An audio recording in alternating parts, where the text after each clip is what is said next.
நம்ம இன்வெஸ்ட் பண்ணலாமான்னு நினைக்கும் போது நம்ம எல்லாருக்குள்ளயும் ஒரு கொஸ்டின் கண்டிப்பா வரும். இப்போ ரைட் டைமா? இல்ல இன்னும் கொஞ்சம் வெயிட் பண்ணலாமா? ஆனா மார்க்கெட் நம்ம ஹைல இருக்கும்போது நம்ம பயப்படுவோம். ஆனா மார்க்கெட் லோவா இருக்கும்போது நமக்குள்ள ஒரு டவுட் இருந்துட்டே இருக்கும். அப்போ எப்போதான் ரைட் டைம்? அத பத்தி இந்த வீடியோல டீடைலா டிஸ்கஸ் பண்ணலாம் வாங்க. லாஸ்ட் வரைக்கும் இந்த வீடியோ கன்டின்யூ பண்ணி பாருங்க. வணக்கம் மக்களே, நான் ராஜ்குமார் பாரதி. இந்த channel Rajkumar Bharathi decodes. என்னோட ரியல் லைஃப்ல நடந்த ஒரு இன்சிடென்ட்டை உங்ககிட்ட ஷேர் பண்றேன். என் ஃப்ரெண்ட் ஒருத்தர் இருந்தான். அவன்கிட்ட கோவிட் 2020 அப்ப மார்க்கெட் கிரைசிஸ் வந்த டைம்ல நான் அவனுக்கு சொன்னேன்.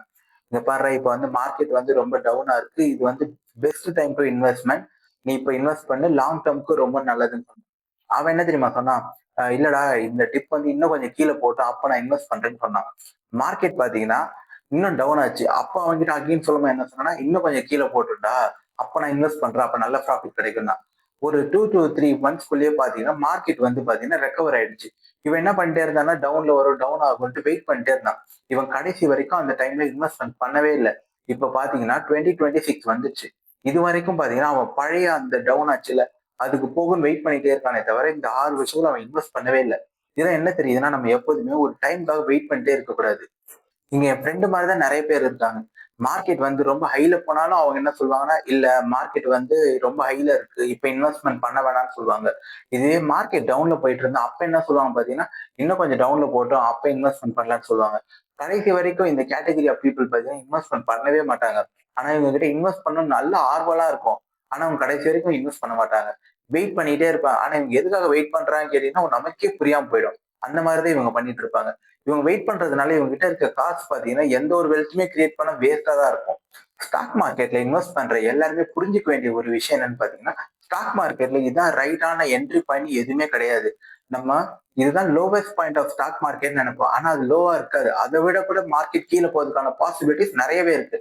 அதே மாதிரி இதுதான் நம்ம ஸ்டாக் மார்க்கெட்டோட பீக்குன்னு நினைப்போம். ஆனா பாத்தீங்கன்னா அந்த பீக்கையும் தாண்டி போறதுக்கான பாசிபிலிட்டிஸும் இருக்கு. ஸோ நம்மளால மார்க்கெட்டை பொறுத்த வரைக்கும் எந்த ஒரு கெஸ்ஸுமே பண்ணவே முடியாது. அதனாலதான் அது ஷேர் மார்க்கெட்டா இருக்கு. நம்ம அது கூட சேர்ந்து டிராவல் பண்ணா நம்ம ப்ராஃபிட் மேக் பண்ணலாம். இப்போ வந்து நம்ம ஒரு ரியல் லைஃப் எக்ஸாம்பிள் எடுக்கலாம். இப்போ நம்ம 2 பர்சன் வச்சுக்கலாம். ஒருத்தர் வந்து நம்ம பர்சன் ஏன்னு வச்சுக்கலாம், இன்னொருத்தர் பர்சன் பின்னு வச்சுக்கலாம். இப்போ பர்சன் ஏ என்ன பண்றாரு பாத்தீங்கன்னா, மார்க்கெட் வந்து எப்போ வந்து டிப்புக்கு போகும், அதாவது லோவஸ்ட் பாயிண்ட்டுக்கு போகும், அப்போ வாங்கலாம்னு வெயிட் பண்றாரு. இன்னொரு பர்சன் பாத்தீங்கன்னா, பரவாயில்ல, எனக்கு எது லோ எது ஹைலாம் தெரியாது, நான் இப்ப இருந்து மந்த்லி ஒரு 500 rupees எஸ்ஐபி பண்ணிட்டு வரேன்ற ஒரு பர்சன். இப்போ 10 வருஷம் கழிச்சு பாத்தீங்கன்னா, இந்த பர்சன் ஏன் இருக்கார்ல, அதாவது மார்க்கெட் லோ பாயிண்ட் போன்னு வெயிட் பண்ணிட்டு இருந்தால, அவர் இன்வெஸ்ட்மெண்ட்டை ஸ்டார்ட்டே பண்ணிருக்க மாட்டார். ஏன்னு பாத்தீங்கன்னா, அவருக்கு எது லோன்றதே தெரியாது. ஏன்னா அவர் வந்து ஒரு ஸ்டாக் மார்க்கெட் லோ போகணும்னு பார்த்துட்டு இருக்காரு. ஆனா பர்சன் பி பாத்தீங்கன்னா, அவரை பத்திரிக்கை ஒண்ணுதான், என்கிட்ட மந்த்லி 500 rupees எஸ்ஐபி பண்ண முடியும், அதை நான் எஸ்ஐபி பண்ணிட்டே வரேன். 10 வருஷம் கழிச்சு பாத்தீங்கன்னா அவர் ஹை பாயிண்ட் பார்த்திருப்பாரு, லோ பாயிண்ட் பார்த்திருப்பாரு. அவருக்கு பாத்தீங்கன்னா 10 வருஷம் கழிச்சு கையில வந்து நல்ல மணியே இருந்திருக்கும். இந்த 10 இயர்ஸ் அவர் மார்க்கெட்லயும் இருந்திருக்காரு. இந்த 10 இயர்ஸ்ல வந்து நல்ல காம்பவுண்டும் ஆயிருக்கும். ஸோ அவர்கிட்ட பாத்தீங்கன்னா அந்த மணி இருந்திருக்கும். ஆனா இந்த 10 வருஷமா இவர் வெயிட் பண்ணிட்டு இருந்தார்ல, இவர் எது வந்து லோ பாயிண்ட்னு பார்க்காம அவர் இன்வெஸ்ட்மெண்ட் பண்ணியிருந்தாலே பாத்தீங்கன்னா அவர் வந்து ஒரு மினிமம் அமௌண்ட் ஆச்சு ப்ராஃபிட் பார்த்துருவார். அதை விட்டுட்டு அவர் சைக்காலஜிக்கலா நான் இதுதான் லோ பாயிண்ட் தான் இன்வெஸ்ட் பண்ணேன்னு இருக்கும் போது அவர் கடைசி வரைக்கும் இன்வெஸ்ட்மெண்ட்டே ஸ்டார்ட் பண்ணாம வெயிட்டிங் பீரியட்ல இருந்திருக்காரு. இதனாலதான் ஒரு அளவுக்கு தான் நம்ம வெயிட் பண்ணோம். அது ஆனா நம்ம இன்வெஸ்ட் பண்ணாம அதை வச்சுக்கிட்டே இருக்குன்றது பாத்தீங்கன்னா நம்ம கையில இருக்கிறத லாஸ் தான் பண்ணிட்டு இருக்கோம். நம்ம புரிஞ்சுக்க வேண்டிய விஷயம் என்னன்னு பாத்தீங்கன்னா, டைம் இன் த மார்க்கெட் தான் ரொம்ப இம்பார்ட்டன்ட். டைமிங் தி மார்க்கெட் வந்து ரொம்ப இம்பார்ட்டன்ட் கிடையாது. நம்ம மார்க்கெட்ல எவ்வளவு நாள் இருக்குன்றத ரொம்ப ரொம்ப முக்கியம். நம்ம எந்த டவுன்ல போய் வாங்குறோம் இல்ல ஹைல வாங்குறோமான்றது பாத்தீங்கன்னா லாங் டேர்முக்கு பாத்தீங்கன்னா அது வந்து ரொம்ப முக்கியமான விஷயமே கிடையாது. ஏன் இன்வெஸ்ட் பண்ற நிறைய பேர் லாஸ் மேக் பண்றாங்கன்னு பாத்தீங்கன்னா, அவங்க ரொம்ப ஒரு காஷியஸா இருக்குன்ற பேர்ல எல்லா நியூஸையும் ஃபாலோ பண்றது, அவங்க ஃப்ரெண்ட்ஸ் சொல்றது ஃபாலோ பண்றது, அதே மாதிரி எல்லாத்தையும் கேட்கும்போது பாத்தீங்கன்னா ஒரு அவங்களே டிசிஷன் மேக் பண்றாங்களான்னு தெரியாது. யாரோ ஒருத்தவங்க சொல்றவங்களை கேட்டு பண்றாங்களான்னு தெரியாது. ஒரு குழப்பிக்கிட்டு போயிட்டு எல்லாத்தையும் சேர்த்து வச்சு ஏதோ ஒண்ணு வாங்கிட்டு இருப்பாங்க. இப்ப ஒரு 1 வீக் 2 வீக் கழிச்சு ஏன்டா இந்த ஸ்டாக் வாங்கினா அவங்ககிட்ட கேட்டோம்னா, அவங்க சொன்னாங்க வாங்கினேன், இந்த நியூஸ்ல சொன்னாங்க வாங்கினதா சொல்லியிருப்பாங்களே தவிர இவங்களுக்கு அந்த ஸ்டாக் மேல எந்த ஒரு கன்விக்ஷனுமே இருக்காது. ஸோ எதுக்காக வாங்கணும்னே தெரியாம அவங்க போர்ட்ஃபோலியோ அந்த ஸ்டாக் இருக்கும். நெக்ஸ்ட் பாத்தீங்கன்னா இந்த ஸ்டாக் வந்து ஒரு நல்ல ப்ராஃபிட் கொடுத்துருக்கும். அந்த டைம்ல அவங்க அதை சேல் பண்ணியிருக்கவே மாட்டாங்க. அதை விட்டுட்டு அது லாஸ் மேக் பண்ணும் பாத்தீங்கன்னா, அந்த டைம்ல போய் அதை சேல் பண்ணுவாங்க. ஸோ அவங்களுக்கு வந்து எப்போ ஒரு ஸ்டாக் வாங்கணுன்ற ஐடியாவும் இருக்காது, எப்போ ஒரு ஸ்டாக்கை சேல் பண்ணணுன்ற ஐடியாவும் இருக்காது, அந்த ஸ்டாக் எதுக்காக வாங்கணுன்ற அந்த கிளாரிட்டியும் இருக்காது. ஸ்மார்ட் இன்வெஸ்டர் எப்போதுமே பாத்தீங்கன்னா எப்போ ரைட் டைம் வரும் அப்படி இன்வெஸ்ட் பண்ணலான்னு வெயிட் பண்ணிட்டு இருக்க மாட்டாங்க. ஸ்மார்ட் இன்வெஸ்டர்ஸ் பொறுத்த வரைக்கும் நான் இந்த ஷேர் மார்க்கெட்ல இன்வெஸ்ட் பண்றேன்னா எத்தனை வருஷம் என்னால இன்வெஸ்ட்மெண்ட் பண்ணிட்டே இருக்க முடியும்னு யோசிப்பாங்க. அவங்க பாக்குற 3 விஷயம் என்ன பாத்தீங்கன்னா, அவங்க கன்சிஸ்டன்டா இருப்பாங்க. அதே மாதிரி லாங் டேர்ம்க்கு இன்வெஸ்ட்மெண்ட் பண்ணிட்டே இருப்பாங்க.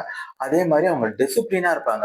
இது 3 தான் அவங்களோட மெயின் ஃபோக்கஸா இருக்குமே தவிர, மார்க்கெட்டுக்கு எப்ப என்டர் ஆகுறதுக்கு ரைட் டைம் இதெல்லாம் அவங்க நோட் பண்ணிட்டு வெயிட் பண்ணிட்டு இருக்க மாட்டாங்க. நான் மார்க்கெட்டோட லோ பாயிண்ட்ல தான் வாங்குவேன்ட்டு இந்த ரைட் டைம் எக்ஸ்பெக்ட் பண்ணிட்டு வெயிட் பண்ற எல்லாருக்கும் நான் ஒரு பிராக்டிக்கலா ஒரு சொல்யூஷன் சொல்றேன். நீங்க மந்த்லி எஸ்ஐபி மூலியமா ஒரு அமௌண்ட் இன்வெஸ்ட் பண்ணிட்டே வாங்க.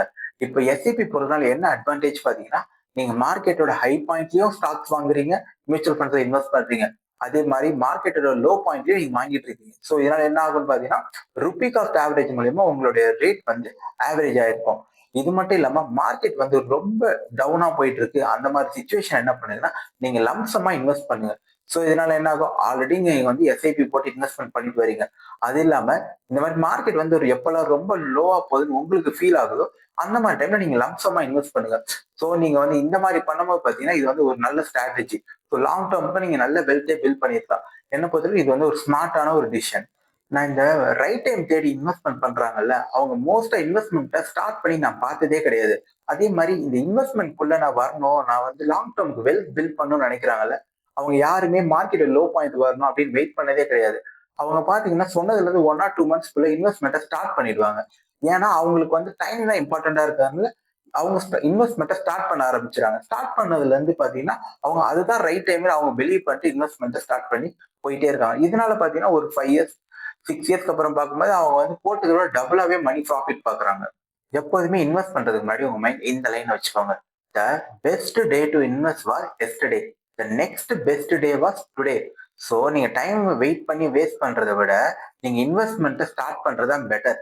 இது வரைக்கும் நீங்க எதுலையுமே இன்வெஸ்ட் பண்ணாம இருக்கீங்கன்னா இன்னைக்கே போயிட்டு அதை இன்வெஸ்ட் பண்ணுங்க. ஈவன் உங்களால 500 ருபீஸ் தான் முடியும்னா கூட இன்வெஸ்ட் பண்ணுங்க. ஏன்னா நீங்க இன்வெஸ்ட் பண்ற 500 ருபீஸ்ன்றது ஒரு அமௌண்ட் கம்மி தான். ஆனா அந்த ஹேபிட் வந்து உங்களுக்கு இப்ப இருந்தே வர ஆரம்பிச்சிடும். ஏன்னா உங்ககிட்ட இருக்க பிரச்சனைனா உங்ககிட்ட அந்த ஹேபிட்டே கிடையாது. பிகாஸ் அந்த மைண்ட் செட் நீங்க வந்ததுக்கு அப்புறம் தான் நீங்க இன்வெஸ்ட்மெண்ட் ஃபுல்லாவே வர முடியும். அதனால தான் நான் என்ன சொல்றேன்னா, இந்த 500 ருபீஸ் இருந்தா கூட ஒன்ஸ் நீங்க இன்வெஸ்ட்மெண்ட்டை ஸ்டார்ட் பண்ணிட்டு அதை ஸ்டாப் பண்ணாம இருந்தீங்கனாலே போதும், நீங்க லாங் டர்ம்ல நல்ல வெல்த் கூட பில்ட் பண்ணலாம். இது வரைக்கும் இந்த வீடியோ உங்களுக்கு யூஸ்ஃபுல்லா இருந்துச்சுன்னா ஒரு லைக் பண்ணுங்க. அதே மாதிரி இந்த வீடியோல உங்களுக்கு ஏதாவது டவுட்ஸ் இருந்தாலும் அதை வந்து கமெண்ட் செக்ஷன்ல கமெண்ட் பண்ணுங்க. உங்க ஃப்ரெண்ட்ஸ் அண்ட் ஃபேமிலிஸ்க்கு இந்த வீடியோவை ஷேர் பண்ணுங்க. மறக்காம இந்த சேனலை சப்ஸ்கிரைப்